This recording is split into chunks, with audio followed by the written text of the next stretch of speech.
How to activate Target credit card without logging into any account. Let's get started. The quickest and easiest way to activate your Target credit card without logging into any online account is by calling the activation phone number.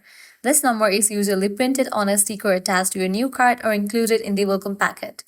Dial 1-800-424-6888.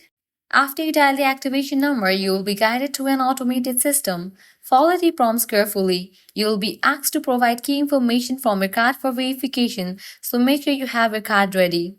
You will need to provide target credit card number, expiration date, 3-digit security code. For the security reasons, the system may ask you to verify your identity. You might be prompted to enter date of birth, last 4 digits of your social security number, and the chip code. Once you have entered all the required information, the system will confirm that your target credit card has been successfully activated. It typically takes only a few minutes for the card to be ready for use. Once you hear the confirmation message, you are all set. To ensure that your target credit card has been activated, you can try making a small purchase in-store or online at target.com. And there you have it. Activating your Target credit card without logging into online account is quick and easy when you use the phone activation method.